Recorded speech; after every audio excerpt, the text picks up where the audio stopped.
Alrighty. All right, so I assume you guys are all here for the new contract training class, right? So we have new. You're not. All right. Well, then get out if you're not here for that. So what we're going over today is agency. There's a new Maryland agency law that goes into effect on October 1st. And also going to talk about the new radon laws that are going into effect on October 1st. So they like that date a lot. Agency law affects all of Maryland, right? Doesn't affect D.C., doesn't affect Virginia. The radon law only affects Montgomery County, okay? So just so you're clear on that. All right, so backing up in history, kind of where we are. So ever since the financial meltdown happened in 2007, 2008, a lot of the real estate related industries have all kind of had to take a step back. There's been a lot more regulation. We have a brand new closing disclosure and procedures. For those of you who know anyone who does loans or does appraisals or does title, their world has changed dramatically since '08. For us, we really haven't seen a whole heck of a lot. And I think this is another step kind of in that process to make sure that there is consumer protection. So why are we changing our agency? One of the big things was we used to operate under this thing called presumed buyer's agency, right? So if there was nothing chosen, there was nothing spoken about agency or who represents whom, it was always assumed you were representing the buyer, correct? Unless you were at an open house or pretty much unless you were at an open house. That was the only time you weren't considered working for the buyer. There was some confusion in that when it comes to dual agency. So the Real Estate Commission felt that agents weren't properly disclosing dual agency to their clients or customers. So what would happen is you operate under a presumed buyer agency, and you go and show another RE/MAX Realty Center listing. What happens is your fiduciary as an agent doesn't change, right? You still represent the buyer wholly. Listing agent still represents the seller wholly. Once you cross the threshold of a RE/MAX Realty Center listing, now you still represent the buyer wholly. The listing agent still represents the seller. However, the broker, Betty, she winds up having dual allegiances, right? That's what dual agency is in the state of Maryland, where agents represent wholly their clients, but the broker in that situation is, they got two lovers, right? And if it came down to it, they'd have to make a decision on which lover they love the most. And what they said is, well, under presumed buyer agency, agents were doing it all wrong. No one was ever disclosing that to buyers. And I think for most of us, we kind of look at this and we rarely run into this as a major issue where buyers are really concerned over whom Betty represents, because rarely does it ever get to a point where the broker ever has to make a decision as to who we represent on this case. There are and basically the broker power, it comes into really the number one case I can look at is when we have a dispute over deposits, where buyer wants the deposit, seller wants the deposit. The broker can weigh in and send out a letter to either one of the parties and say, I think the seller should get it or I think the buyer should get it. The client has 30 days to dispute that finding. So that's real. And what we usually find, if there is a dispute, they send a letter back and say, we don't agree with you. So that's really the only case where the broker has a whole lot of decision or has to make that decision which client they're going to represent or not. But long story short, that's kind of where we're at. So we're kind of dealing with, this consumer protection issue, which rarely ever comes up. But the state legislature felt it was a big enough of a problem that we need to address it. So that's kind of where we're at right now. So moving forward to, yeah. Is there another occasion where if both agents are in this office and there's an issue with the transaction, what happens then? I mean, you can't direct your resolution to either one. So in those cases, it's up to the clients to resolve those issues, right? At the end of the day, we can you know, buyer agent weighs in, listing agent weighs in. The broker can try to mediate that as best they can, but we really have no enforcement power one way or another to force someone to do one thing or force someone to do another when it comes to a dispute between two clients. Correct? The only thing we ever have power over is to actually disperse the deposit one way or another, but then there's a check in that, and that the client can always dispute that. Does that make sense? Is that maybe? Am I answering it? No, I mean, I'm just thinking that if you had a problem and both agents are coming to you to help with resolve the problem, I'm just thinking of what I'm saying. Yep. What happens if one doesn't accept it and the other, well, wants to work with whatever? You're coming up with what you feel is your truth of the matter based on what you know. Correct. And so, what happens? I mean, if one party doesn't go with that, are they going to feel like you're taking the side of the other or it's one dual agent? Correct. And that's more of a perception. Yeah, you're right. I mean, there are cases that come to us where we've got to weigh in. We try to be as diplomatic as possible, look at both sides, explain positive and negatives. If you do this, positive and negatives, if this side does this, at the end of the day, the clients have got to make that decision. So we step back and as far as saying, you must do this. Because a lot of times we're not attorneys, so we wind up pushing them. And if it becomes that kind of, we got to find a definition of what's going on here, then it's usually going to get legal. So we try to make sure that we just present facts and help them try to make a decision. But we're never really making the decision for them. We're never saying, I know you believe this, but this is what we believe, and this is what exactly is going to happen, and I don't care what you say. That doesn't happen. The only time that could happen is with that deposit. But there's a case going on in California right now with dual agency, which has also brought this to light. So it's not to say that there aren't any disputes over dual agency. They're out there. But the state legislator felt this is an issue we need to tackle. So this is kind of what we're dealing with right now. Yeah. Is it a good idea if we know we're doing a dual agency transaction to have the deposit check put with the settlement attorney and unfortunately not with our settlement office? So there's pluses and minuses to that. So, hey. Minuses are it's not a good So company. here you go. Is it more assurance for a buyer? Off the record, I would love to never ever take a earnest money deposit ever again, right?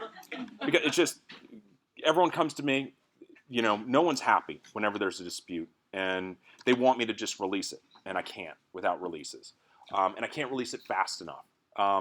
So at the end of the day, you can always put it with a settlement attorney. The problem is some settlement attorneys could have a whole different set of rules what they're going to do with that deposit. So they may release it just because they feel that's the right thing to do, and there potentially is, there isn't a check and balance. If it's held with a broker, we have very specific rules we have to abide by. The rules are printed. So And when it goes to the same attorney? for the settlement attorney then. What's that? They're not the same rules for the settlement attorney. They could be. A settlement attorney could adopt our exact same rules, but they don't have to.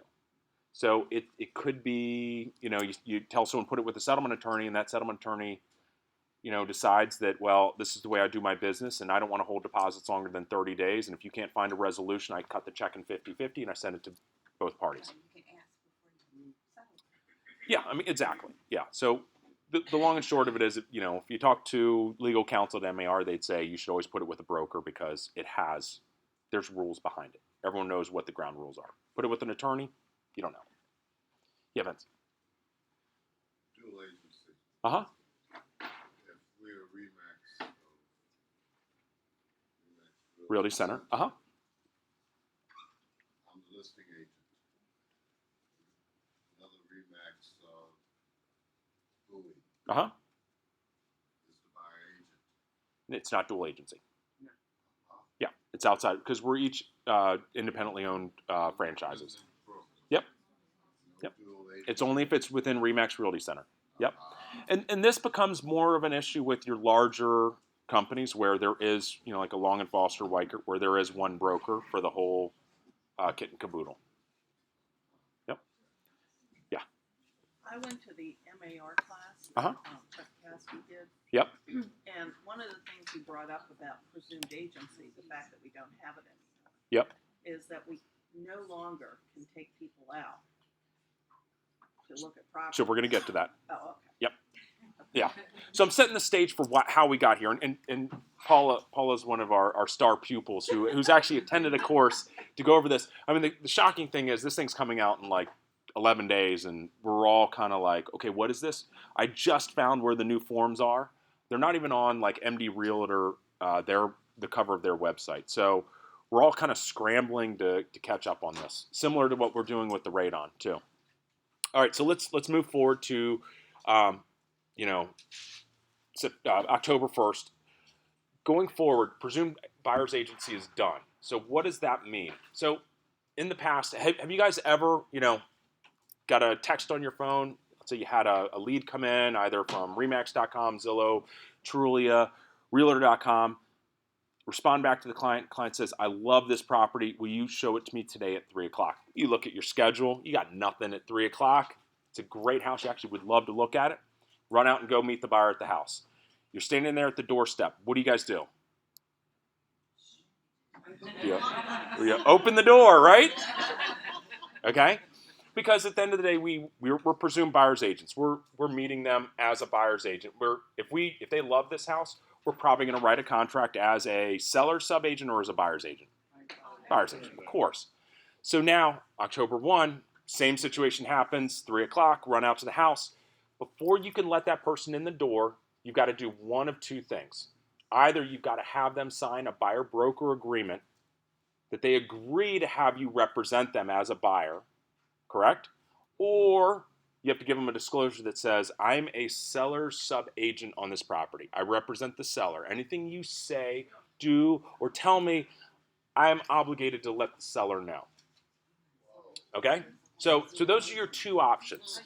Either give someone 3 pages of a document that they have to read right there, or tell them that you don't represent them, you're not their friend, you won't ever be their friend. I'm joking about that, but so that's kind of where we are. So presumed buyer's agency is gone because the state legislator felt that presumed buyer's agency just left too many questions unanswered. You never explained what you were there to represent them for. And maybe that buyer does not want your representation whatsoever. They just want you to literally open the door for them. And by giving them presumed buyer's agency, you've violated their ability to make a decision. Do they need to sign understanding who real estate agents represent? Is that what you need to So to them? the question was, do you need to have them sign? Let's say they don't sign your buyer-broker agreement. So what you would need to do is, yes, have them sign the understanding whom agents represent, saying that you represent the seller sub-agent. If they refuse to sign that, you just basically, you give it to them and make a note that you've given it to them, stating that. Do you open the door? Yeah, you can show them the house. But have you ever seen a listing in MRIS that has 0 comp for sub-agent? Have you seen that before? So just realize you're doing this for free. Yeah, Jamie. Do we have a policy on seller sub-agency, or what about brokerages that don't allow it? Because that seems dicier than presumed. Yeah, so there's a couple of issues here. So let's just go down the path. Hold that real quick. Let's go down the path of the buyer's agent, and then we'll talk about what's the best practices as a listing agent. So as a buyer's agent, so rewind that conversation. You get let's go back in time, on October 1st, it's 2 o'clock, right? You get the notification on your phone, contact the client, they say, love to see this property. At that point, in the new world, what you may want to do is actually have them come into the office and set up a buyer consultation to explain to them what buyer agency is. So when you're giving them the buyer agency form, they understand what it is. And how you develop that script or how you develop that meeting is probably crucial. I think at the end of the day, I think that's the best strategy regardless, is to have a consultation. I mean, we're not taxi cab drivers. We're not just really good at opening that key box and it magically opens, right? I mean, you guys have skill set here, right? You actually do a lot of things that people don't appreciate because we never tell them what we actually do to help them. So backing up, probably what you want to do is have them set up an appointment with you to go over what you plan on doing. And that can be a dumbed down version. It can be, we even talked about this kind of as this rolls out, is maybe even coming up with like an infographic with like smiley faces, like this is what buyer agency means. This is what it means if I'm not your buyer agent, and like literally like really dumbing it down so that they understand. Or even instead of handing them a 3-page buyer broker agreement, maybe we have a trimmed down buyer broker agreement that's good for 24 hours or good for this one showing that just takes, because again, a lot of the documents that we give people, like listing, like I know I get this call probably once a month from, you guys have a client who's like an attorney. They read one of these documents and they're like, oh, I'm not signing that. And they want to strike all this language. And you guys are like, oh, crap. Send it to me. And for the most part, we're not going to enforce a lot of the stuff that's in the buyer broker anyways. We're not suing your clients over a commission at the end of the day. So why even have it in there? I think it's good to have some of it in there.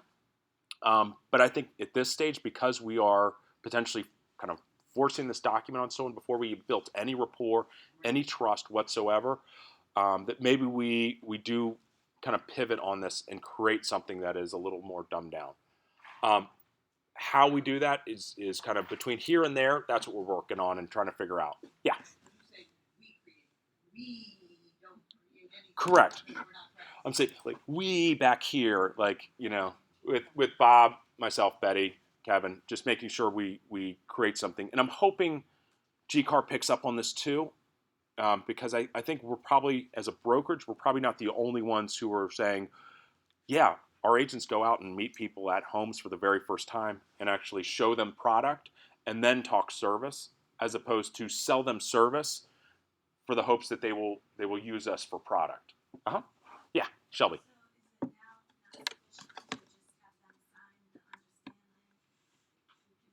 Correct. Right. What you're going to have to do is they're going to have a, and this is showing a buyer who you're meeting for the first time, you're going to have the buyer broker, or they're going to have to, understanding that you represent the seller. No presume, it's done. No more. So we need understanding and a buyer agency. Or. One or. One or the other? Right, because if you give them the, and I think in theory, yes, you should have both, because I think for the time being, the understanding explains what buyer agency is. So you have to have. Hold on one second, hold on. It explains what it is, so then they'll sign the buyer broker agreement. If they refuse to sign the buyer broker agreement, then you got to, using the understanding whom, explain, okay, well then in this case, I'm representing the seller on this property. Vince, hold on one second, Vince. I'll just agree with you. Okay, yeah, Kathy. So, we go, we meet them at the house. Well, I don't know why you would do that, but you go, you meet them at the house. They don't want to sign buyer broker, so they sign the other one. You show them the house, then they love it, and they go get a buyer broker. They go get another agent. We're out. Not necessarily. They're still procuring cause, which is a separate. That's like over here. That's a whole separate issue. You could violate every law. You could, lie to the buyer. You could do something completely unethical, but you could still earn the commission based on procuring cause. I don't recommend that. Who's going to pay that? Basically, what you do is file a complaint at the board for the commission. From the buyer. You as the agent, or we as the brokerage, would file a procuring cause case against the buyer broker who came in there. We interest the buyer. We got them to the point to write a contract. Another agent swoops in and represents them. We'd go after that broker for the commission. Well, yes and no. Yep. What's that? Correct. Yeah, and that's exactly. And that's what you can dumb this thing down.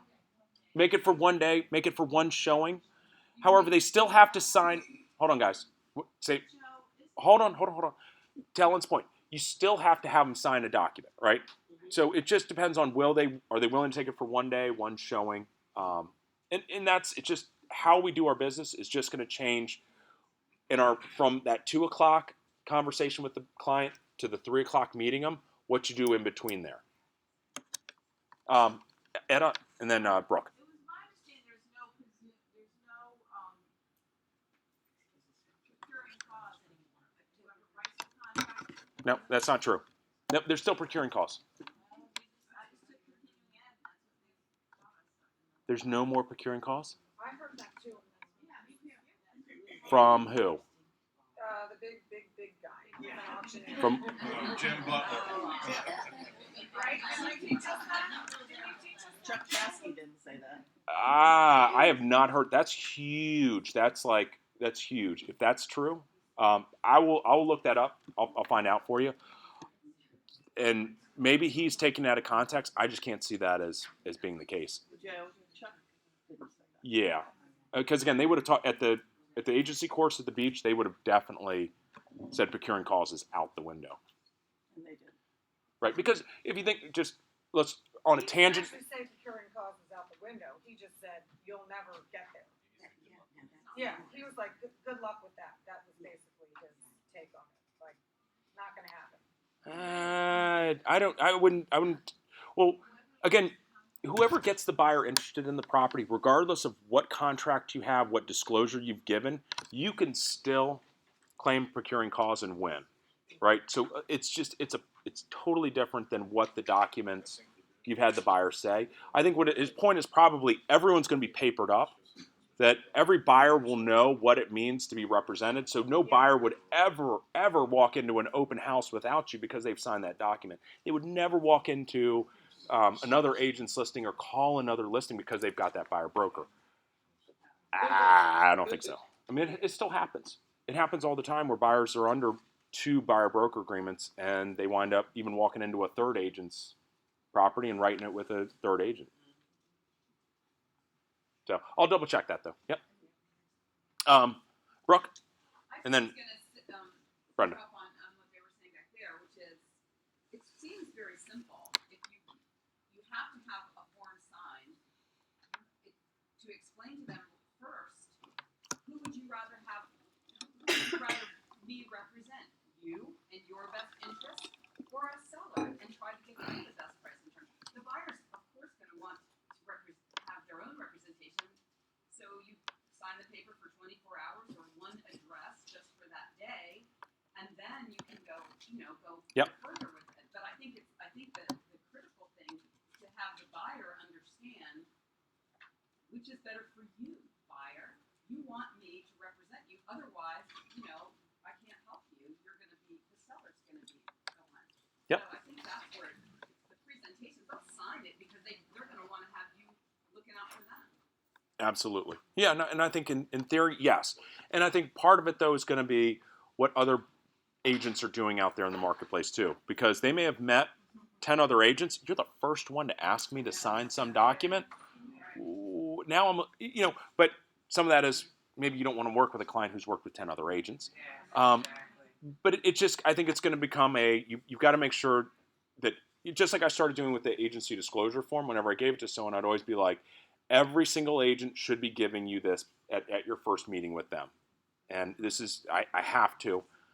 So you're going to come up with your own scripts and dialogues, how to get, them to understand what you're actually putting in front of them. Because again, it can be a daunting, 2 to 3 page form that now you're sitting at the doorstep looking at, and do I really want to sign this for the person I just met?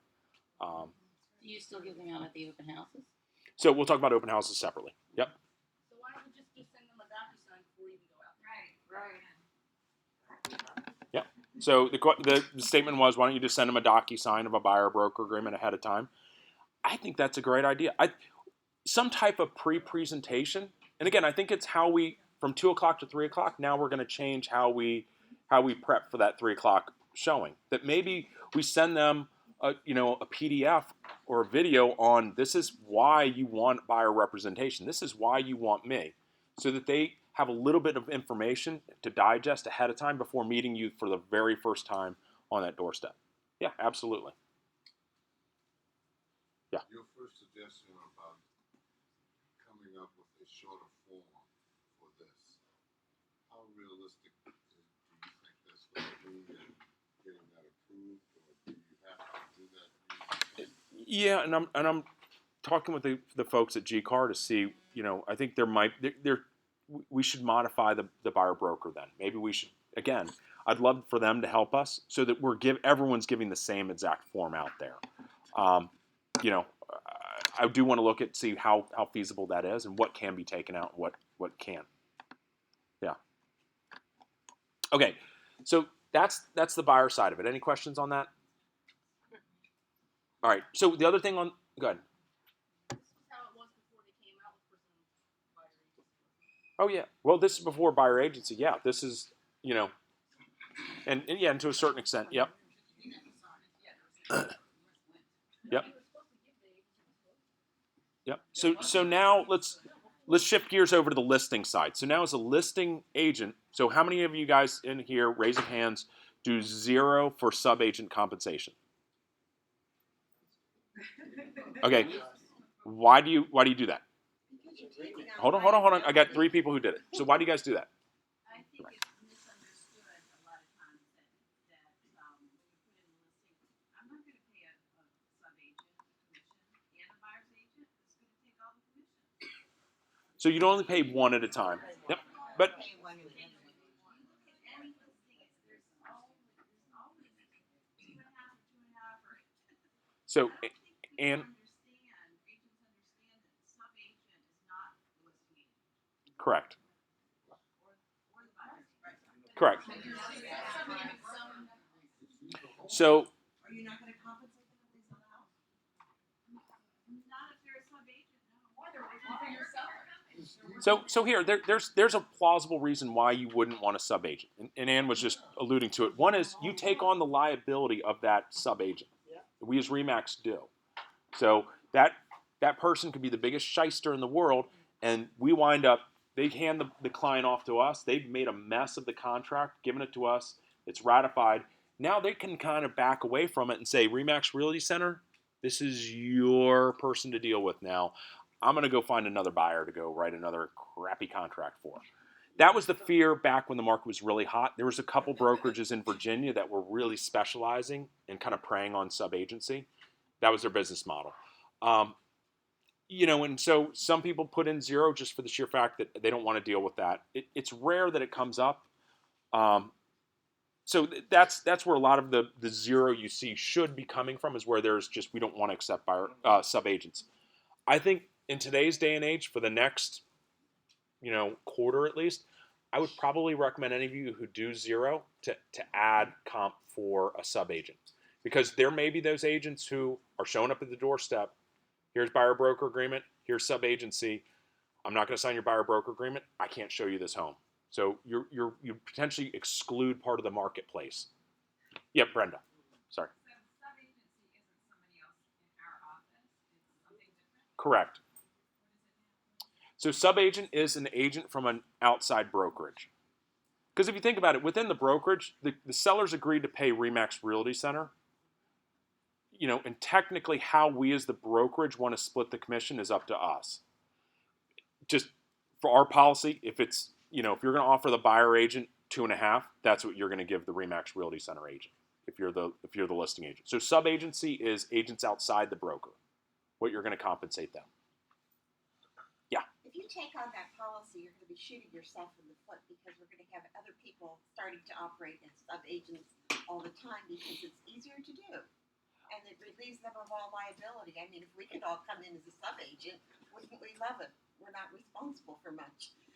Yeah, but I think most good agents, you don't want to be a sub-agent, because you almost have to, because you're so used to fully representing each side of the transaction, that you'd almost have to sit there and cut yourself short every time you start giving advice. That might apply to us, but there's a lot of people out there. I did one deal with a sub-agent before, and I said never again. Yeah. I was scared to death because they were horrible. Yeah, and some agents are And the buyers were very unhappy with them. They were ready to sue. the sellers. Yeah, Yeah.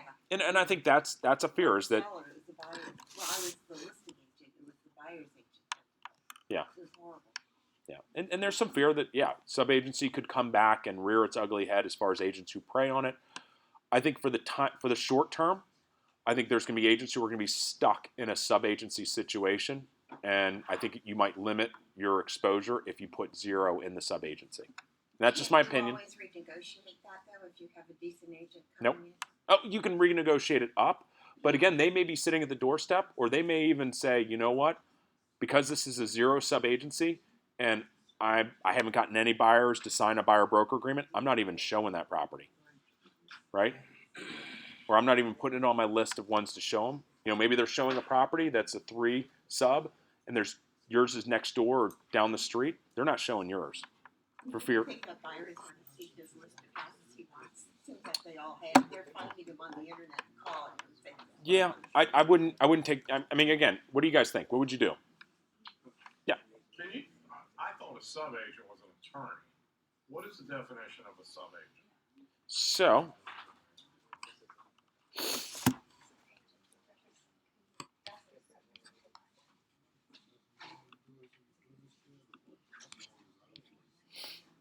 subagent means a licensed real estate broker, licensed associate real estate broker, licensed estate real estate person who is not affiliated or acting with the listing broker for the property, is not a buyer's agent, has an agency relationship with the seller, and or is not a buyer's agent, comma, has an agency relationship with the seller and assists a prospective buyer in acquisition for real estate for sale in a non-agency capacity. The subagent works for the real estate company different from the company for which the seller's agent works.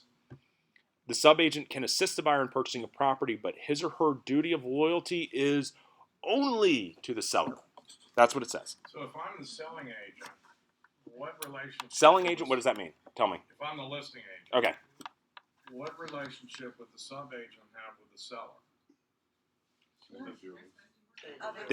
They are assisting a buyer to write a contract on a Remax Realty Center listing. You may never talk to them. They have no relationship as we know it, but they've created a relationship once they enter into a sub-agency capacity for that property.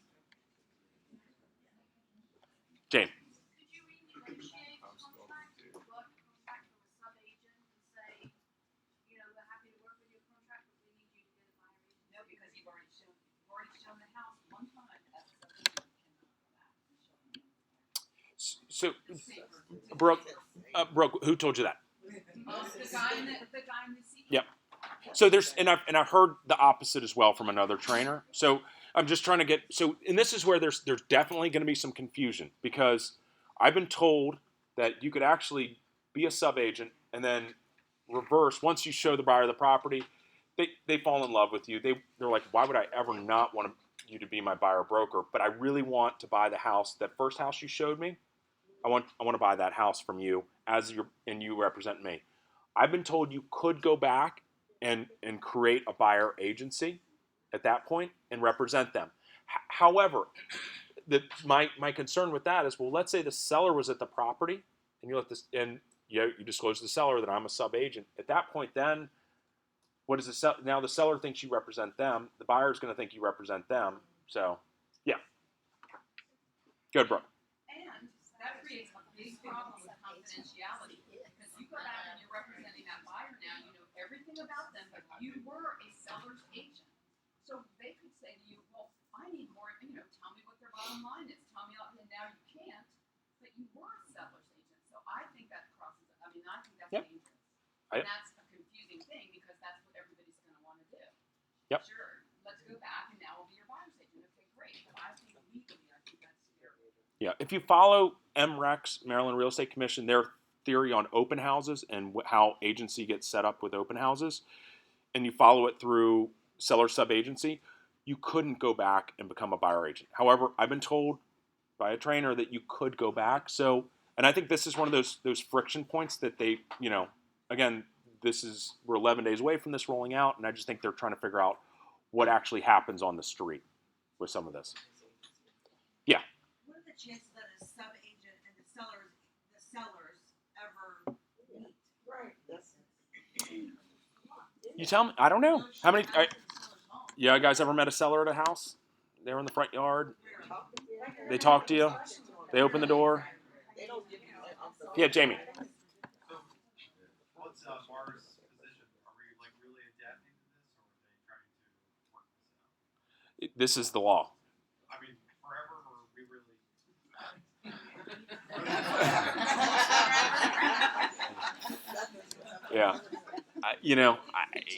Yeah. I mean, it'll change. When?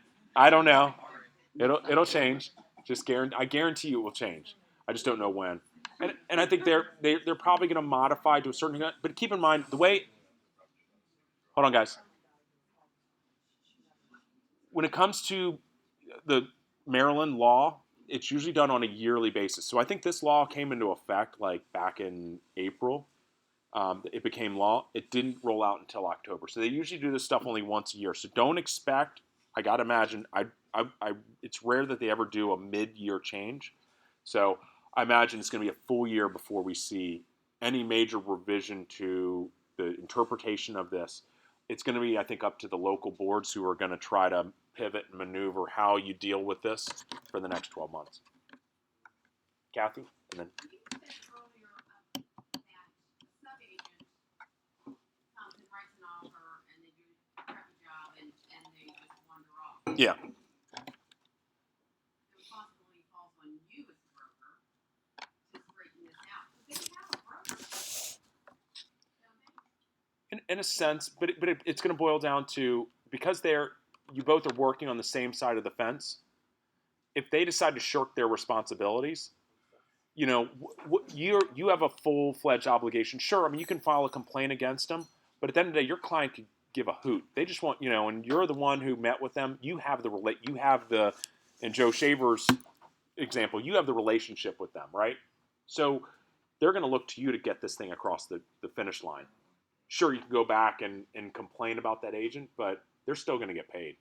But if you're a sub-agent and you're working for the seller, you're basically just writing whatever the buyer wants you to, because you can't advise them.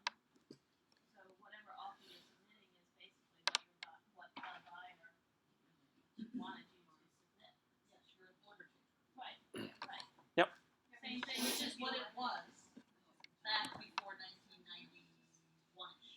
But it would be sort of the same idea as if you were selling your own listing and they want, you were writing the contract for the buyer. You're just plugging in the numbers that they want you to. You're not advising them on. Yeah, and trust me, I'm not advocating sub-agency. I am not saying you should be a sub-agent and you should, always be driving to get sub-agents to write on your listings. I'm just saying for the time being, it's going to be a mess, I think. I think agents are going to stumble out the door with this situation between 3 and 4 o'clock. What happens? I think that's going to be the critical moment. And I think for the time being, I would just, as a listing agent, to improve my odds that my home gets shown, I would put a compensation for sub-agents in there. And as a buyer's agent, I would work on having that conversation ahead of time, getting the buyer as much information ahead of time that this is what I'm going to ask them to sign at the front door at 4 o'clock. What can I do between now and then to convince them that that's a really good idea to sign that buyer broker agreement? Yeah. Don't you think if we explain it ahead of time, if we can, to buyers, what that really means? That, if we come in and we don't have an agreement, a written agreement, I am only going to be able to fill in numbers. I can't advise you on value. I cannot provide you with comparables. I can't, if we tell them the things they're not going to get, at the end of the day, they're going to see the value in having a signed agreement because, when you sit down and you do your buyer consultation, that's what we do. We tell them why we want to do this so they understand the benefit of a buyer's agent. I don't think the average consumer walking off the street understands any of this at all. I think, there's a lot of assumptions that they do, but they really don't. Yeah. And I agree with you wholeheartedly. It's just, will the buyer, and again, I look at it on a listing appointment, service comes first, product comes second, right? You come into my house, we do an interview before I allow you to sell my property for me. With buyers, it's usually product comes first in most cases. We don't want to talk about writing an offer yet. In fact, I don't know if I'm going to even like the house, right? So even talking about what responsibilities I have, usually we put the service on the back end. We go product first, house first, and then here's all the things. Here's why, if you really like this house, here's why you should hire me as your buyer's agent. So you're right. We're going to have to kind of flip that and get that service ahead of time and start talking about it a lot more than we do. Because they're not aware of this change. They Correct. have no idea. Right. They don't even know any of this existed before or after. It doesn't matter to them. they just wanna see a house. Yeah. So we're gonna have to actually spend the time to make them understand the reasons behind why we need to do this, because they have no idea. And I think at the end of the day, I think it's a good thing, because it does. We are going to have to explain our value, and agents who don't ever have to explain value, that are just order takers, make us look bad. I think in a lot of this business, that if we have to start really explaining to buyers what we do, how we do it, and why we're different than that last agent you met who never even explained any of this to you. I think that becomes a critical point, and I think it's kind of forcing our hand to start really actually honing our presentation and sales skills ahead of time. Is that clear as mud? You guys get that? If you walk out of here after all of this discussion, the one thing just to remember: presumed buyer agency is gone. Buyer broker agreement or seller sub agent is the decision the buyer's going to have to make before you walk into a house. Got it? All right, cool. We went down the seller. Any other comments about the listing agent side? How you want to handle it, Kyle? Just say maybe the sub-agent, you offer like 1% and offer buyer agent 2.5, give an incentive to go get that agreement. You know? No, I Yeah. know, but to give them an incentive to get the buyer's agreement versus becoming a sub-agent, offer a different percentage. Yeah, you can do that. Yeah, you can do that, but again, I think it's, for the time being, incentivizing helps. Because some brokers don't even allow sub-agents. Like Long and Foster. I think Long and Foster will probably start allowing sub-agency. But he's saying you offer co-op commissions at 2.5% to the buyer's agent and 1 to the sub-agent. Why do you say your listings won't get sold? Because if I have a brand new buyer that won't sign these forms and whatnot, and I have to show them as a sub-agent, I'm not showing them at 1%. Why would the seller care? If the seller is willing to give a 2.5% to a buyer's agent, the seller should be willing to give the same 2.5% to a sub-agent. They're getting their house sold. It's the same thing. They're not paying both.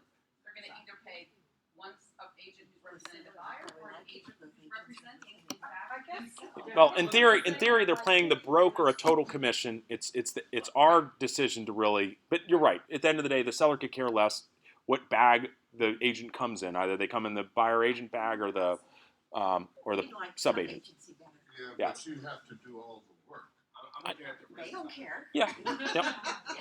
They could care less. All right. You guys ready to shift gears? Okay. Radon law.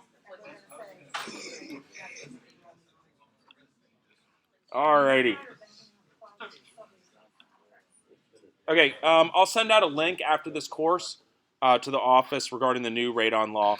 So as of October 1, in Montgomery County, any properties that settle on or after October 1 must have a radon test.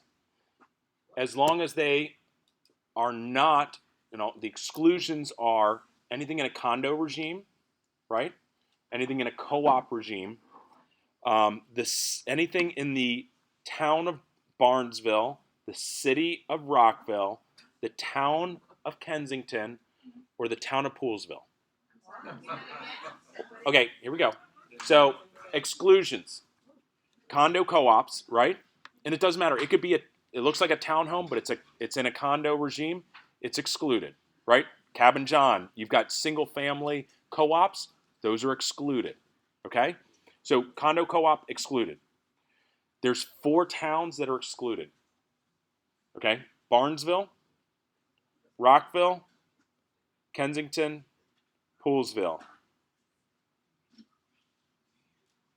The city of Rockville. Which is the city of Rockville, City, not the town. correct. City of Rockville. Just out of curiosity, why are they? So each municipality is allowed to they're allowed to modify the county laws for their local jurisdiction. These 4 jurisdictions either have made a decision to opt out of it, and I assume that's what's happened because like the city of Gaithersburg is not excluded, so maybe they have not made a decision which way they're going to go on this. But they have the right to exclude themselves from some Montgomery County laws, and they've done so on this case.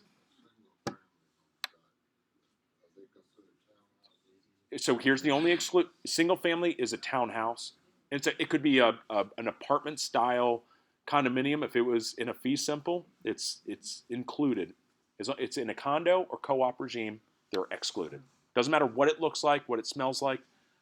If it's a condo or co-op, it's excluded. The other exclusions are the same ones you have in the disclosure disclaimer statement at the preamble. Basically estate sales, sheriff sales, foreclosures. Those are all going to be excluded from this law. Okay? Yeah. So all those condo townhouses in Germantown that are under lots of trees and have, radon, whatever. Nope. Excluded. Excluded. But then I could be simple, even though they're a condo. They're excluded from the. They're excluded from the law. It just No, they're. I understand that. Yep. I just don't understand the thought process behind that. Yeah, Phyllis. You're in a well inspected area and test high and radiant, are you obligated to test for radium and radon in the water? Which, by the way, I just learned that two different tests. I thought you had radium in the water, and it was like, no, radon water is radon. Yeah, there is. But different, is that any discussion? There has not been any discussion on the well water yet. Anne Arundel County has that requirement that you must test for radium, but we don't have that in Montgomery County. Yeah. How long is the test good for? So the test has to be a year from test to settlement. If you have a property that's listed now, that goes under contract, and maybe it's delayed or something. What's going on here now? I mean, If it settles on or after October 1, it must be tested. it settles, On October 1st or after October 1st. we got to go back and do this. There has to be a test done. It has to have a test. Yep. The seller pay or the buyer pay? So the way it's written is, So even if it wasn't in the contract. if it wasn't in the correct, it wasn't in the contract. So because it's law, it has to be done, regardless of what the contract says. So, but the contract only says it has to be tested. It doesn't have to be remediated. Okay? It has to be tested. It doesn't have to be remediated. If the buyer didn't ask for any remediation or in the contract, if the contract has nothing about radon in it, all the seller has to do is test the property. And in theory, they could show up at settlement with a 28 picocurie per liter test result and say, enjoy the house. Sorry. Okay. Natasha, Tina, and then Maria. Go ahead. Yeah, if it's already remediated. Yeah. Do you still have to test? Yes. Yep. So because behind that, there's been the theory that since that earthquake we had 3 years ago or whatever, some of the plates shifted, and you may have properties that have higher radon levels than they did before. Someone told me yesterday that they actually had a property remediated, and after they did the remediation, the first initial test came out higher than the original test. So crazy. Tina. Okay, I have a situation right now. I have a listing, I guess it's been probably, 45 days, whatever. It's not under contract. It's not going to close until latter part of October. Buyer asks for a radon inspection. Seller says, oh, I have one from 4 years ago. I'll send you ratified with radon. Seller says, I've got one, I'll send it to you. They look at it, they say, okay, fine, no problem. We're not gonna do one. Now I have to do one. What if it comes back high? Does that mean we have to mitigate? Did the buyer put a contingency for radon in it? Yes, but they decided not to do it, right? So contingent, ratified based on. Gotcha. You sent over the results from 4 years ago. Exactly. The contingency period's over. What's that? Their contingency period's over. Yes. Then the buyer doesn't have the right to ask for it. No, that's not right. Well, their contingency's over, Yeah, but that's because the seller provided a radon report. and they accepted that report. Yeah, they accepted it. But this law hadn't even been, I guess so. The law only the law doesn't have a remediation component to it. So I'm with you. I mean, it's in reality. I mean, it would make sense but the way the contract's written. It seems to me like like if I were the buyer, I would feel a little. But They you, should pay the money to do it. right. That's right. You're right. So Maria, what was your question? Let me go back. You had your. Hey Maria, you had a question? That was fun. Okay. One of their questions. I have one. Yeah, Brooke. So, hypothetically, you have a contract where the buyer isn't asking, no radon contingency, nothing. But it has to be tested. Yep. The seller does the test. Does the seller have to give the results to the buyer? Do they have to? There's no radon contingency. If you will show the lawyer that That's right, they don't have to disclose that. Yeah. All right, guys, hold on.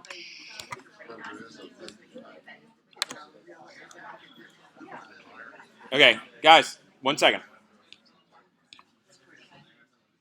So REA is the form that's changed. So the new regulation is going to be in the REA.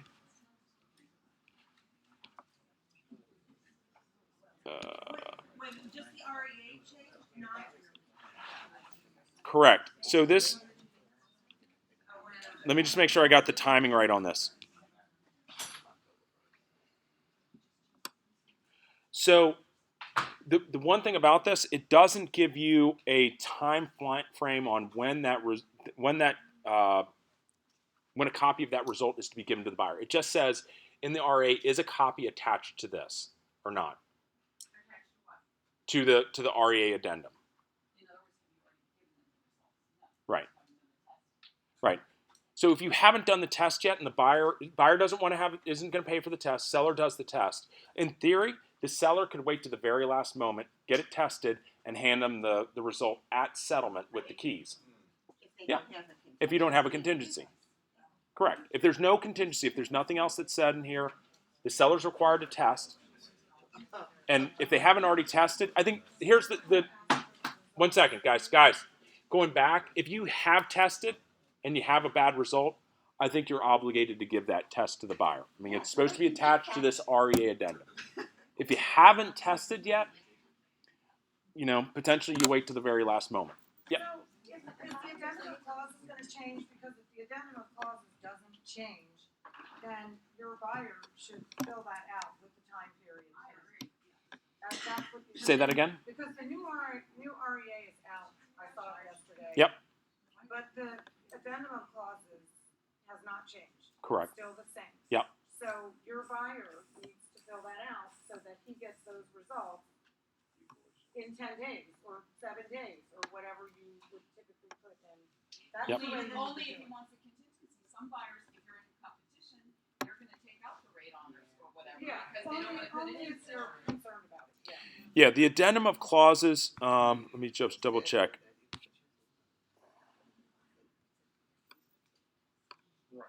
It hadn't changed, I think. Yeah, so the addendum of clauses still say at the buyer's expense. I imagine this is going to change and it's going to be checked seller at seller's expense or buyer at buyer's expense. I think they're probably going to put that toggle in there, so you can negotiate that the seller is going to test it and they're going to have to remediate it. But I think they're probably stumbling over some of this language as to how the seller kind of self-discloses.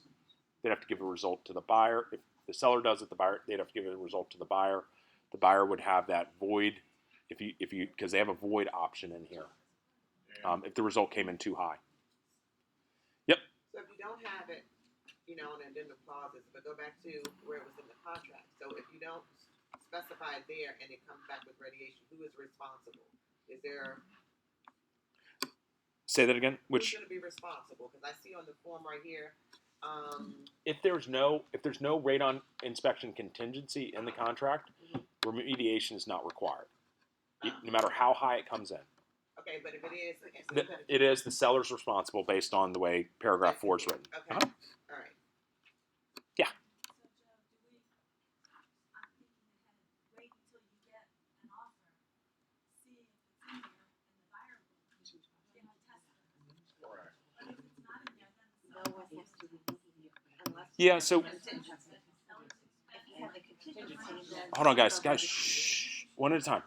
otherwise let the buyer go ahead and do his test. And this is kind of like yesterday we actually walked through this, and I was thinking at first what you do is just have the seller do a real cheapo test, so you have the test done. But I think the route that one of the agents actually thought about was probably not getting it tested ahead of time for the seller, and just letting it run its course. The only concern I have with that is potentially, you get a high result and the buyer freaks out and backs out. If you tested it ahead of time, found out you had a high result, you get it remediated. Now you're basically delivering a property that's free and clear of lowered radon levels. Right. That you wouldn't have that situation where the buyer gets the 6 and they're voiding the contract and they're out of here. So have you guys had anyone void a contract over radon? No. No. So I think that's the only risk that you run in letting it play itself out, is that it comes in high and the buyer backs out without giving you a chance to even try to remediate. Yeah. If you have radon done before you have an offer, Yep. Yeah. And then because it's asking for it in this addenda, I think you'd have to. And if you have it, it should be attached to the REA. yeah. And then like the sneaky side of me thinks that, well, maybe what if we retest it and it comes in low? Which result do I give them? What if I just keep retesting it and hope one day it comes in and low? Do I just give them the last test? I mean, gets a little tricky. So I think probably the best advice maybe to just not test it ahead of time. I don't know. Yeah. I think as a buying agent, I wouldn't accept a seller test anyway. Yep. And I would explain to the buyer the rules. If it's not contingent, if it's not a radon tested contingency, Yep. and it comes in high, there's nothing you can do about it. Yep. So I think you've got to educate the buyer. Yeah. So the other thing I'm going to send out to you guys, there's actually an approved list of radon radon companies and radon testing devices. And I'll send you a link to this. The Radon Professional, it's like AARSTNRPP. Yeah. It's their national association. And someone told me at a class, their home inspector, their device was not on this list. So just because you spend $150 doesn't necessarily mean that it's an approved device either. Yeah. He and I both took a class at Fitzgerald, and he was, Joe Kennedy was telling us about there is a device that you can get from Home Depot. It's $19. Yeah. I'm just relaying this. That the name, like the company changed names, so the name on the approved device list is different, but it's the same. Right. It's got Sony guts, right? Yeah. So it's the same thing as you can buy from Home Depot, it's just that the company changed names. Yeah. It's called something different now, but it's one of the approved. Like he went all the way. If I tell you, if it's not on this list, I wouldn't use it. So, and again, so the county council in their infinite wisdom thought that, the tests are like $15, $20. What's the big whoop? Just get a test done. So, there's a lot of these DIY kits. And what Joe was saying up here is that as a buyer's agent, if someone brought me one of these DIY kits, from Home Depot, I mean, my client says, well, should I accept this result? I mean, I would be very, I'd be very leery, yeah, exactly, of that result. I mean, because what happened between when it came out of that package to when the lab result happened, there's a lot of variables that could happen that I wouldn't trust it. I wouldn't even test the basement. You don't know where they test it. Yeah. They could have put the canisters outside for 48 Yep. hours. Yeah. All right. Other questions on radon? Comments? So if somebody does make it, a contingency, it's the responsibility of the seller to remediate. Correct. Yeah. So, and again, when it comes to this radon, because every property is going to have to be tested, so as a buyer's agent, I would recommend putting the radon contingency in every contract. Granted, when you get into those competitive situations, then you have a specific conversation about it. But what you don't want to do is not have a conversation about it. The seller does a test, 3 weeks after your home inspection, in between, your appraisals, everything's done, you guys are waiting for settlement, and they hand you a 28 picocurie per liter test result, and then your buyer goes, so what does that mean? And I said, well, it's a really high, so they're going to remediate it. No, we didn't ask for that. What do you mean we didn't ask for that? You didn't tell me to ask. So I would recommend and I think this is where they wanted to go with this is that I think you're going to have a radon conversation with the buyer. And the seller. And the seller too, correct. Well, because if you don't do a test ahead of time, if the seller doesn't do a test ahead of time, you need to say to the seller, look, there's going to be a test done, the buyer's gonna do it. If it comes in high, you're gonna have to remediate or disclose it to the next buyer, so count on the fact that you're gonna have to remediate. Yep. Yeah. All right. Any other questions on the radon? And I'll send out this link on the county website that has all the approved devices as well. And double check with your home inspector who you're recommending to make sure, or whoever the radon company is, that their device is on the approved list. Make sure you have that in writing. Okay? Make sense? Because again, you don't want to be in that situation where you recommend an unapproved device. You're sending that link. Yep. I sent it to everybody. Just Montgomery so far. Yes, we are the leading county in America for a lot of things, right? Yeah. If you have a sump pump in your property already. Yep. To vent from the sump pump now. Uh-huh. What's the approximate price? So, you guys probably know better. I've been told somewhere between $600 to $1,500 is kind of the range. Around $950. If you use the company that I use. Indepth? I tell people 1,000 and 1,200. I use this nationwide company. They're really good. Okay. And they're really Okay. All right. And I all done with radon? You guys got it? Okay. Let me jump back real quick. Open houses. So open house, there is a change in the open house regulation. So now at every open house, you will need to have this sign posted conspicuously in the property.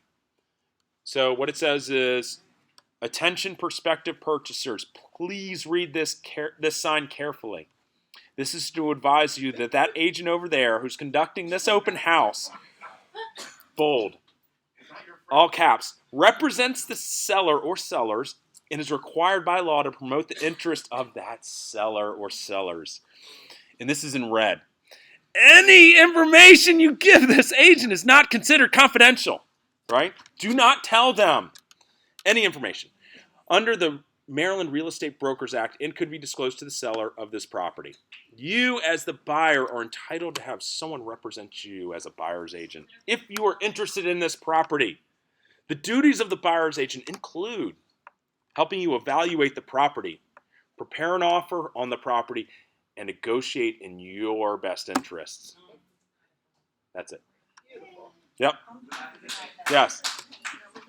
Yes. Correct. They don't speak English.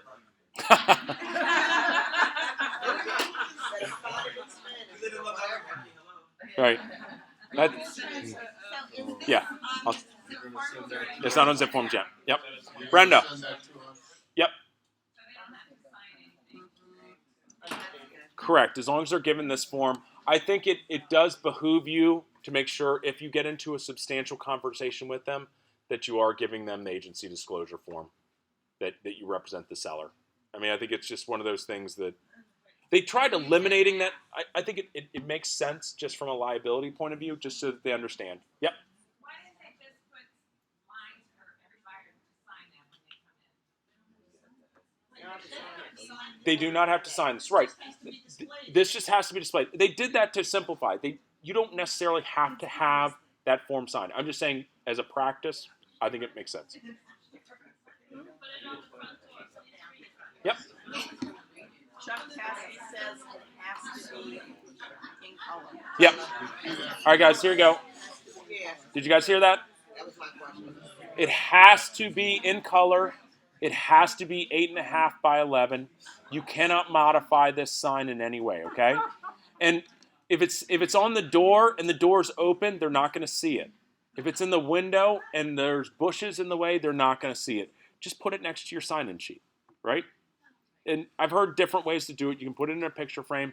You can have a two-sided form so that if someone picks it up and puts it down, it's on the other side, right?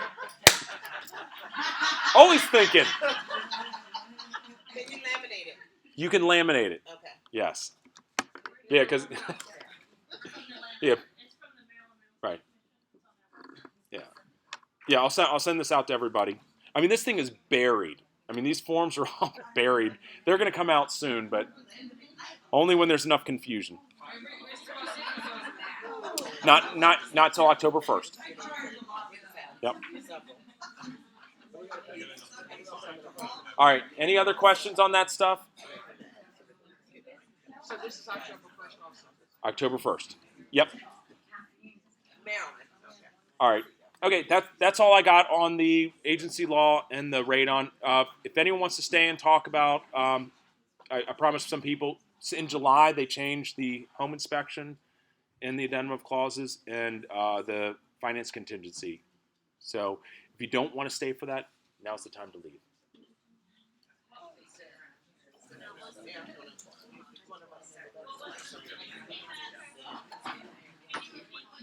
Okay, we're going to go over addendum of clauses, home inspection, and then which changed in July, and then the conventional financing addendum, which changed in July.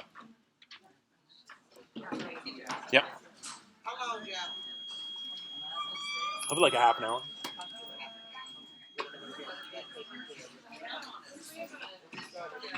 I did that one. I got my notes on that. Notes on that stuff.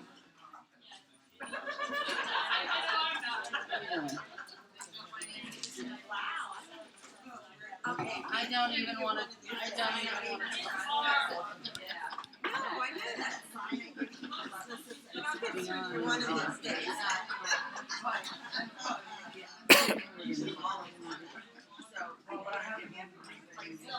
Hey, Rashida, can you do one for me?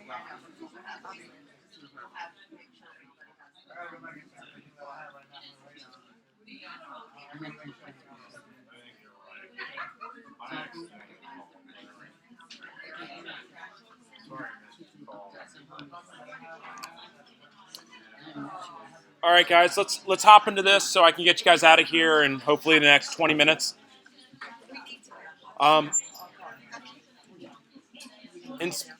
Inspection contingencies. So the inspections all changed in July for the G-Car contract.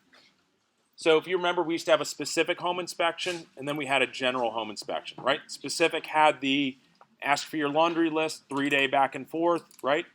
And had a void option in it. The paragraph 3 was the general inspection. That just allowed for, it had all this language in it that this is for information purposes only. Do not ask for anything to be fixed. This is just take it or leave it inspection. If you send a list over to the listing agent, it's considered void. So they've moved away from that, and they've gone to basically very similar to those guys familiar with MAR's inspection. It's basically you have paragraph 2, right? And you have option 2A, right? That's option 1. You have 2A and B, which is option 2, or 2B, right? So it gives you 3 flavors here. So I'll first start off with A and B, 2A and B. 2A and B is basically the same way it's always been, right? That's paragraph 2, the way it was. You have the right to inspect the property, and then you have the right to ask for a list of repairs from the seller. The seller has the right to negotiate with you. And you also, before you submit that list to the seller, you had the right to void it, right? So do the home inspection, hate the property, no matter what the seller does, we're not buying it. Never, ever. So that's A and B. That's the way it's always been. Now you can do option 2A, which means that you have your inspection, you do your inspection, you hate the property, but you still have to send a list to the seller, right? There's nothing that precludes you from sending a ridiculous list over to the seller that they would never accept, but you still have to send a list over to the seller to give them a shot at it, right? That's the way in MAR world, that's the way they typically operate. And then there's option 2B, which is the old general inspection. Basically, you have the right to inspect the property, and basically at the end of the contingency, You either void or by the end of the contingency, you either void the contract or you don't, right? We've done our home inspection. We're going to deal with the issues in the house, and we're going to let the contingency expire. We're going to take the property, or we're going to send a void notice over, right? So that was the big change. So for those of you who want to keep, and I do like keeping that B in there. I think it's always a good option to have, the right to void it. Yeah. So if you don't check off B, you can't void it if it's too much? So what you can do is, so as a buyer agent, Right. Yep. So as the buyer's agent, send your list over to the seller. The seller could say, we're not doing any of the items on this list. At that point, the buyer can say, well, we're voiding the contract. Right.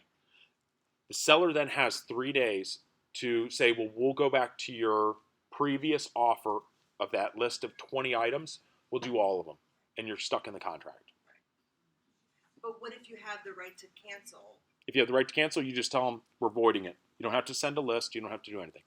But without checking that, you can't just not send a list. You have to send something. You have to send a list with a report. Yep. Asking them to do whatever it is. So the idea of like cold feet, you have to check right to cancel that. Yep. Yep. You check both. Yep. A and B. Does it make sense? I mean, it's a nuance. It tripped up a couple folks going into the change. You can check A and B, and they, that you're going to send a list, but you also have a right to cancel the Right. contract. The voiding is only at your first swipe at it, the buyer's first swipe. So they can void it outright only on their first. I've got my list and of things in the inspection report, and I also have my void notice. Which one are you going to send? If you send this one first, that's your only chance to send it first. If not, if I send my list over, the seller can counter my list, and then I can void it, but the seller always has that right to come back and accept my list of 20. Every time you start that conversation, there's the 3-day back and forth. Yep. And if one of the party ever decides to void the contract, the other party always has the right to go back and accept the voiding party's previous offer. So send a list of 10 items over to the seller. They're only going to do item number 1, right? They send the list back to you. You say, well, we want 1 and 3. Send it back to the seller. Seller says he's voiding it. You can accept the seller's offer of only doing item number 1, which was their previous offer, right? Within the 3 days. Within the 3 days. Yep. So basically, at any given point, let's say in the 3 days, seller says, heck no, I'm not doing any of this, I'm voiding out. They can change their mind in those 3 days and say, okay, I'm gonna do it all, and we're still going forward. No, the buyer has to come back. Once the seller gives buyer notice what he's gonna do. No, what I'm trying to say Yep. is. Give me the example again. Okay, let's say we go in 3 days and. here's Buyer or the list seller? of Whatever, seller. You're the buyer or the seller? Buyer sends the seller Uh-huh. a list of 10. Seller says, heck no, I'm not fixing anything, I'm voiding, okay? On the first go round, First go around. They So he can't- can't say he's voiding. He correct. just says He he's has to not send the list back, and he can say 0, or she. Okay, all right. Then it goes back to the buyer. Buyer says, well, heck no, then we're voiding, right? Okay, within that 3 days, can seller say, well, I changed my mind, I'm gonna fix all 10? They have the right to do that. Once that notice has been sent back to the seller saying we're voiding it, then they can go back and accept the buyer's previous 10. Okay, The- as long as it's within the 3. Yeah, the seller's first volley back, right? 10 comes over. The seller's first volley cannot be a void, though. That's what it says in here. The seller cannot void it.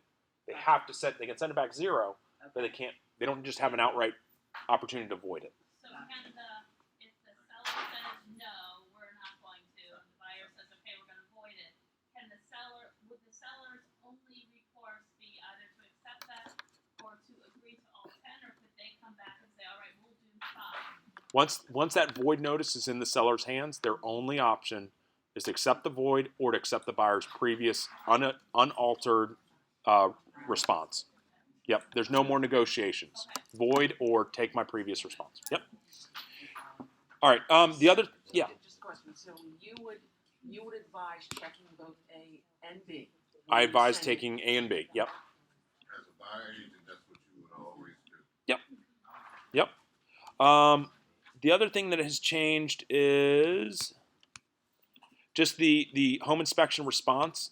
I don't know if you guys have noticed this. remember, it used to have a box for where you put your response. Then there was another box that said, in lieu of the seller doing the following enumerated items, the buyer will take a credit of X number of dollars. Buyer must approve credit with lender, yada, yada, yada. They've done away with that box. So now, basically, in your wish list, this is where you're, if you want, it needs a new roof, and you want, $3,500 for a new roof, that's where you put in on this. Number one, seller to credit buyer $3,500 for future replacement of the roof. Number two, hot water heater is at an end of its useful life, right? You guys ever heard that before? Seller to credit buyer, $500. So you can do it, 10 different credits, or you can do one lump sum credit. You can do it however you wish. It's an open canvas for how you ask for items or ask for credits, right? You're no longer restricted to only ask for the credits in this other section. Does that make sense? So that's the only major change to that. There is still the paragraph that, which work's going to be done by a licensed contractor. I still recommend writing in your response, if you want them to have this repaired by a licensed contractor, number one, have licensed plumber replace hot water heater. I still recommend doing it there and make sure it's enumerated down here. But I think it just always makes sense to make sure it's clear. I found out that some agents don't read the contract very, very well. So it's good to have it in multiple places. All right. So that's the home inspection. All right. Now I'm going to make this really confusing. We're going to go talk about conventional financing. You guys done this conventional financing yet? Yes. Make sense to you? Yep. To work well? Yep. Very easy. Okay. Good. All right. So you understand how the financing is set up structurally. In G-Car world, you have 7 days for the buyer to make financing application, right?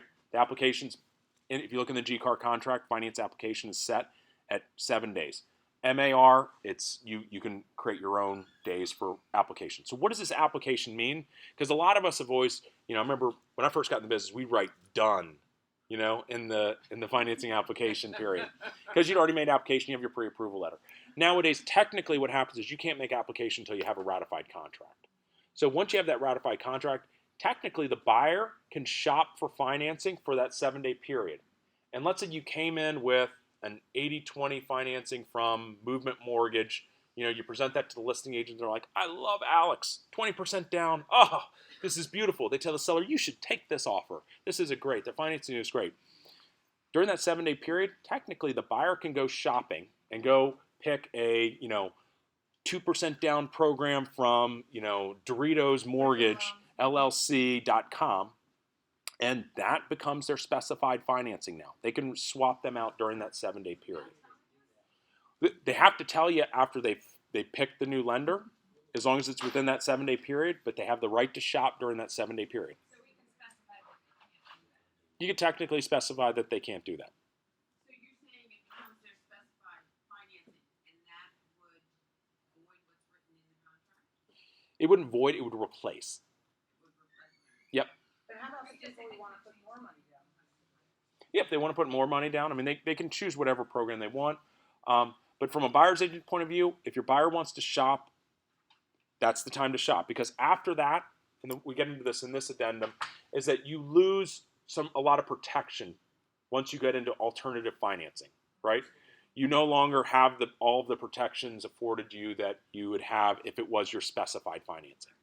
So as a buyer's agent, when you're working that capacity, buyers want to shop, they're price conscious on the rate for 7 days. That's the time to do it, right? After that, there's, all bets are off. So it's good incentive to get the buyers to get, as opposed to, what happens sometimes is they're shopping on their own late into the game, and it just creates an issue as the buyer's agent, because now we got to go back to the listing agent and break the news to them. Well, they've already gotten a call from the second appraiser, so they already know. It makes it messy. Yeah. Okay, so, and I'm sorry I have so many questions. Yeah. As a seller's agent, when you respond to that offer, do you type up an addendum to say buyer may not switch or pay within no less than 20%? Can you put in, you can Yeah, I mean, you can modify it and say that you know the buyer must use the lender's letter from Movement Mortgage as their specified financing. What's that? If they agree to it, yeah. It's not so some of this stuff. There's some laws that even if buyer and seller agree they want to do something, you can't violate the law. A condo doc period, HOA doc period, this radon law stuff. This stuff is all modifiable. You just want to make sure you close all the loops. If you do want to do that, I'd say talk to Bob or myself to make sure we've done it right. Yeah, Brenda. Yeah, because I mean, back in the '90s when everybody was doing those near doc loans and stuff like that, the buyers were switching loans into these crap programs Yep. all the time. So that was a standard addendum I had in all of my contracts. You may not change lenders without prior approval from the seller. Yeah. Yep.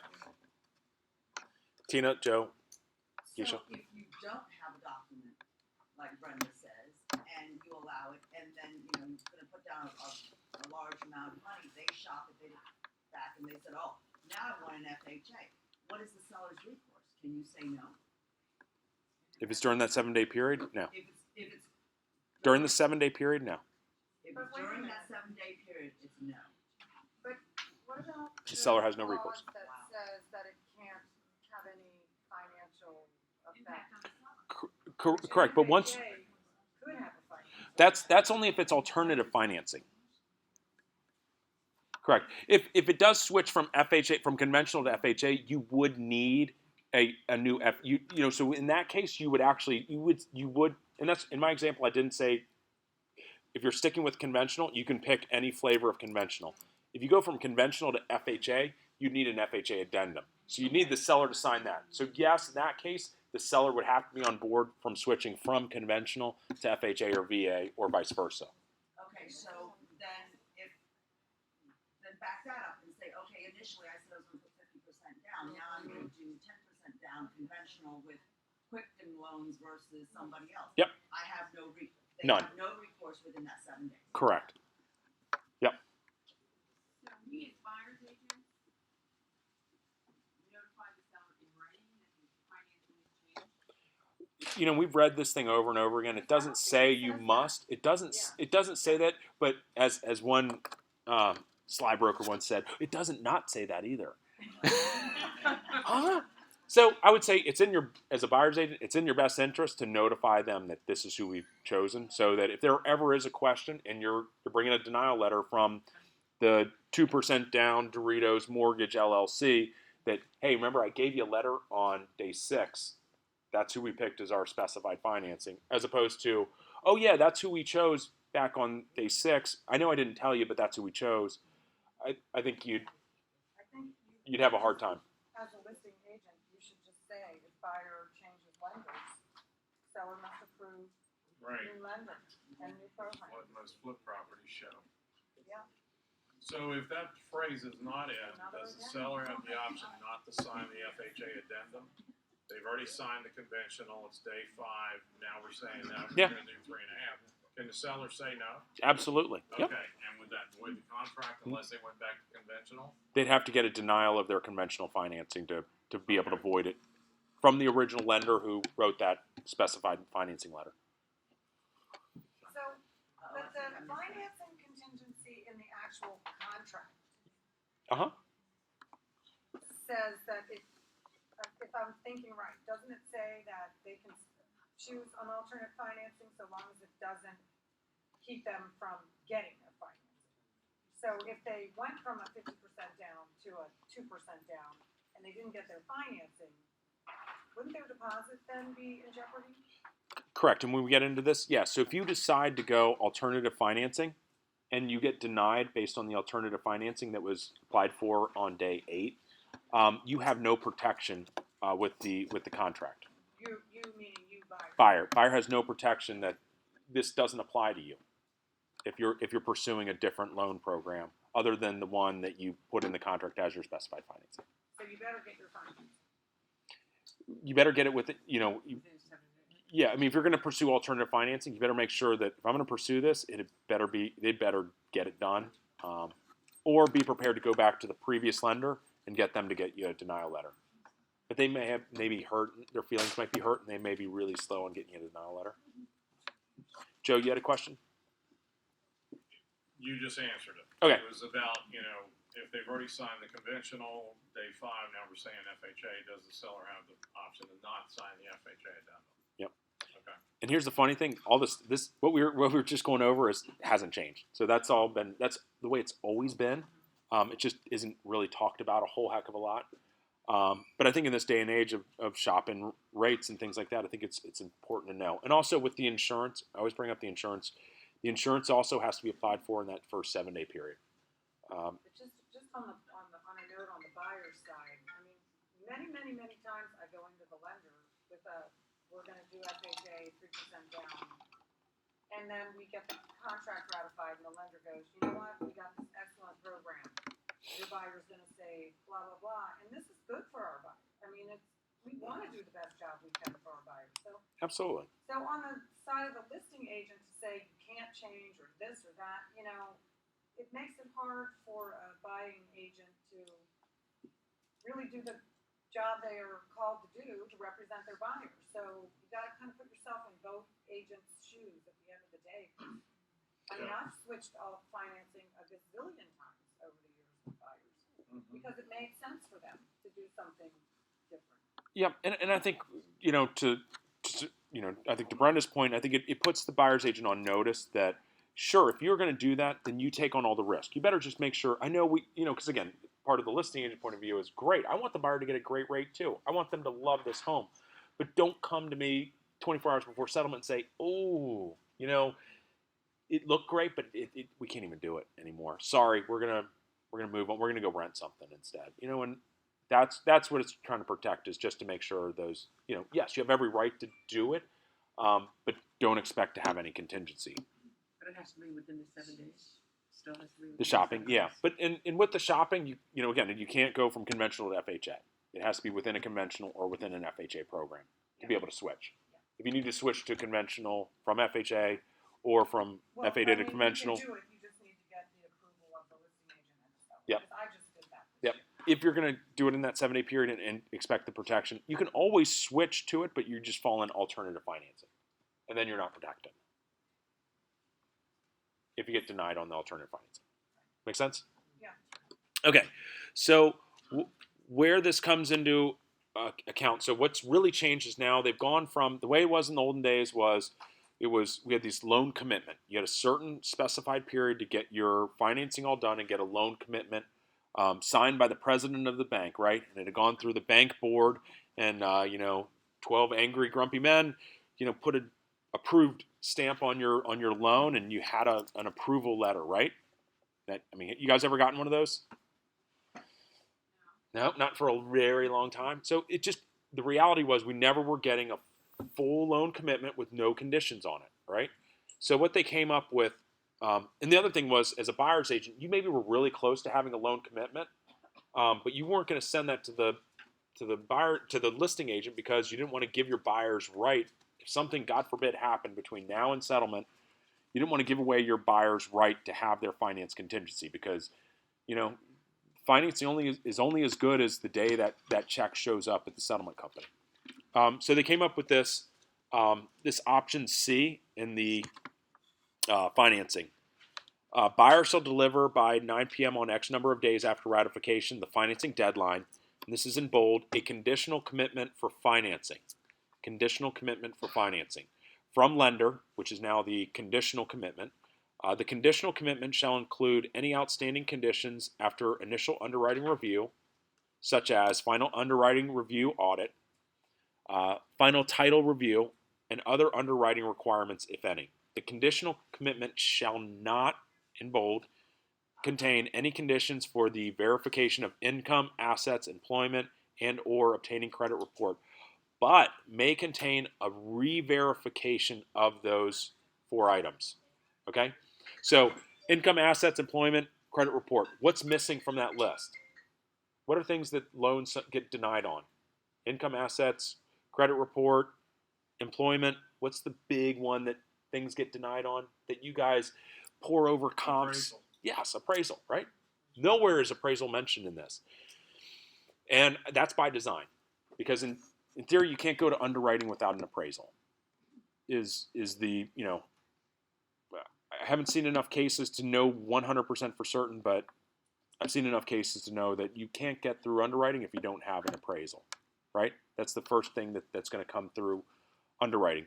So the folks at Contract and Clauses have said, well, because that's the case, there's no sense in even mentioning it. You open up Pandora's box because you can't even get it into underwriting without appraisal.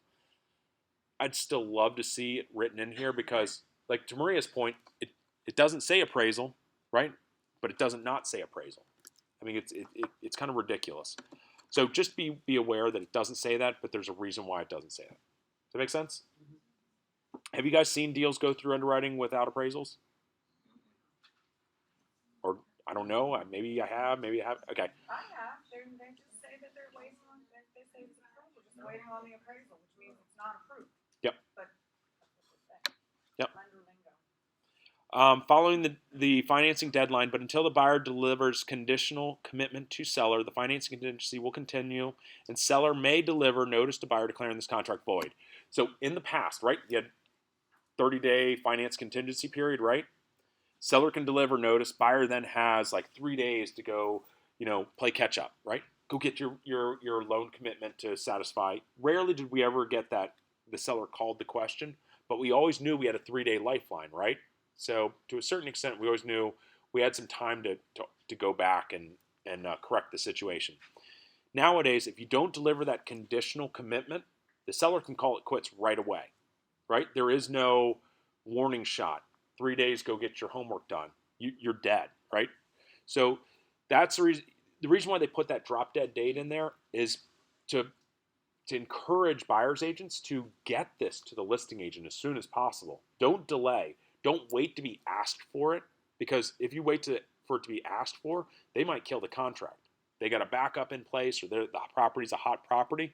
They might kick you out of there and get another contract in there. So it behooves you get this conditional commitment to the listing agent as soon as possible. Because what happens in here is upon delivery of the conditional commitment, the finance contingency itself will continue, right? And seller may no longer deliver notice declaring the contract void under the financing contingency until settlement date is passed. So you send this conditional commitment over. Now the seller has no ability to void this contract, right? It's only in the buyer's best interest to get this conditional commitment to the listing agent, right? You don't lose any power, right? You haven't gotten rid of the finance contingency.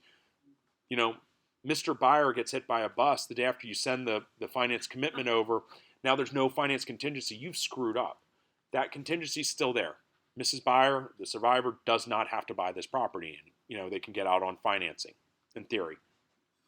Okay, so it says in here, next line, if settlement does not occur on or before the settlement date and finance contingency has not been removed and the buyer is not in default, so settlement hasn't happened, this hasn't been removed, and the buyer isn't in default, settlement may occur anytime thereafter. However, once the settlement date is passed and until settlement has been completed, seller may deliver notice declaring the contract void, except in the case where the seller is in default. So that changes the way we used to do the settlement date. Used to be pushed out 3 days automatically in the previous conventional financing. Nowadays, that there's no longer a 3-day period. If you miss settlement date, as long as you haven't violated anything, the buyer, they're still working on their financing. Seller can just deliver a hard, contract's done. In the past, the seller could have done that, but we had to wait 3 days. Now, contract's dead. So removal of the contingency at any time prior to seller delivering notice declaring the contract void, right? Anytime prior to the seller delivering contract void, buyer may remove this contingency, and this is talking about the whole contingency, the finance contingency, by one, delivering to seller evidence of buyer's ability to complete settlement without obtaining the specified financing. Basically, we won the lottery last night. Right. Here's our money. Or 2, delivering notice to seller, buyer's made application for alternative financing or has made application with lender more than 7 days after date of ratification. So this condition 2 is alternative financing. But keep in mind, here's the qualifier on that. So you can remove the finance contingency by delivering alternative financing to the seller if buyer removes finance contingency but fails to complete settlement by settlement date for any reason not permitted by this contract or as a result of any default by seller, then the provisions of the default paragraph shall apply. So what they're saying is you can remove this finance contingency. So if you pursue alternative financing and you come up at the end of the conditional finance period, right? You can't deliver the seller a conditional commitment for the alternative financing. Does that make sense? No. You have to deliver them conditional commitment for the specified financing. So that's why it's very important during that 7-day period that you get your specified financing. And again, it's rare that sellers are kicking buyers out. So we're kind of talking about a But very, wait a minute. Yep. I'm sorry. So they have to get their specified financing within that 7-day period. That might not necessarily be what the financing that you wrote in the contract was. correct. So how does one know, I guess is my question. How does one know? What do you mean, listing agent or? Yeah, how does the listing, or even, I guess I'm not exactly sure, I'm not following something somewhere, but. So they write something in the contract, and then they decide in the 7-day period that that's not what they want. You really have to then notify the listing agent that the financing changed, or this doesn't make sense, right? Right, you have to notify Right. day 1, 20% down movement mortgage, right? Right. Come along, day 6, you decide it's going to be a 3% down and it's going to be Doritos mortgage. Okay? Right? And you notify, you send this letter to the listing agent, right? Right. So now you're coming up on day 21 for your conditional commitment, right? Right. So on day 21, you've got to deliver this letter now to the listing agent. Let them know that's our conditional commitment. Now the seller has no right to void the contract. Right, but if you didn't do the letter, Yep. So you're in big trouble. let's say day 1, movement mortgage, right? Come all the way to day 7, and then we go back around here, and now we're day 10. They say Doritos mortgage, 3% down, DM, right? Now we're coming up on day 21. On day 21, listing agent says, all right, where's your movement mortgage 20% down to remove the conditional commitment? Oh, well, we're working with Doritos mortgage. When do you guys start that? Day 10. Outside. So now this is alternative financing. Right. You can't remove the conditional commitment with alternative financing. You could have only removed it with the movement mortgage 20% down. But I thought you said you did not if you did it within the 7 days. Correct. This is option 2. So you missed the 7-day period. You shop after the 7-day period. You finally made application on day 10 with Doritos mortgage. Okay. Oh, I get it now. Okay. I get it. Now I'm confused. Go back to option 1 initially. Okay. So option day 1. 6, it goes to 3% whatever Doritos mortgage. Yep. But it's within the 7 days, but I haven't notified the listing agent. Right. Then how does the listing agent know whether it's day 6 or day 10? That's going to get to be, I'd say as a reasonable listing agent, which I am, I would say, when did you make application? You made it on the 6th. How do I know you made it on the 6th? Okay, well here's application, here's some dates, here's something official. As a reasonable person, I'd say, yeah, okay. However, have you ever dealt with any unreasonable agents? No. Yeah, but there's a lot out, so I'd say it's in your best interest. To send something. Yeah, why not? So the other question is, since they don't have, meaning the sellers they don't have the ability to decline financing or different financing within the first 7 days, we're simply sending them an addendum notifying them. They do not have to sign, right? The sellers don't have to sign. It's a notification. It's just a notification. Yep. I think because there's some condition out, there's some qualifying in that, because again, it does accept some conditions in there. If you send a letter over and it's got, there's 4 re-verifications of the same, right? Income, assets, employment, and credit, right? If there's a 5th one, let's say, there's something else in there that, maybe is like goofy, you just want to make sure, hey, this is our removal, just want to make sure you got it. So I think you'd want some paper trail back. Well, maybe they say, I never got that email from you, or we didn't consider that. So I think you want to get a thumbs up. Okay, so some sort of confirmation. Yeah, that's more practice. But you So- just circling back, Yeah, so going back to this option 2, well, so Or option circling one. back, I forget the languages you use. conditional commitment, Conditional commitment. deadline right here, 21. Okay, so if they did the alternative financing and didn't do it correctly, then you said there is no removal of the conditional. So what happens is you What can, happens is until they get their loan approved, that seller can say this contract's void at any given moment. but what you can do is you can, so what it says in here is what you can do. So this is the removal of contingency, option 2. Delivering notice to seller, buyer has made application for alternative financing or has made application with lender more than 7 days after ratification. So you can get rid of the seller's opportunity to kick you out. But what you're doing is we made application with alternative financing. Now we have no finance contingency whatsoever. So you have to remove the finance contingency that's in this contract. It's gone now. You have no safety net. But if you miss that settlement date, you're. Oh. Yep. So you can get rid of the seller's opportunity to void. By removing your financing contingency. Right. You have to basically finance. Right. Cross it out. Right. You basically say per paragraph D of the finance Right. contingency, option 2, we're hereby delivering notice that buyer has made application for alternative financing. But then they give you a warning that now if you don't make settlement date, you're in default. Does that make sense? It's like really technical. So what, it is But so it's- technical, it's there's just- so much to remember, and it's different with every buyer, but, so when it says that you're in default, you're basically saying to the buyer, your deposit is now in jeopardy. And where it goes after that, nobody knows. Right, and it's almost like this conversation we were having about the buyer agency and I think it's really when you're sitting down with your buyer and he's coming to shopping for contracts.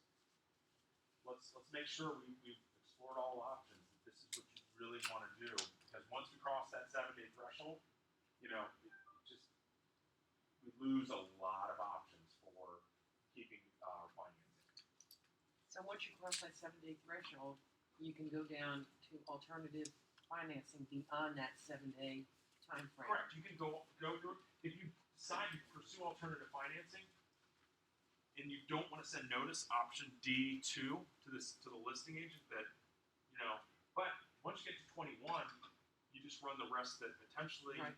because what you could do is, let's say you run your alternative financing out, and turns out the lender says, oh crap, based on the fact that they're getting child support, we can't do this loan program. Then you say, oh, we're going to go back to movement mortgage for this. You can still do that if you haven't removed your financing. So But what you just I, run the risk once you get by day 21, the seller can just, here's your notice, you're done. what I would do is, if your buyer is gonna shop for alternative financing, I would say with the new, when you provide the new letter, I would say that the 21-day period for, loan commitment is extended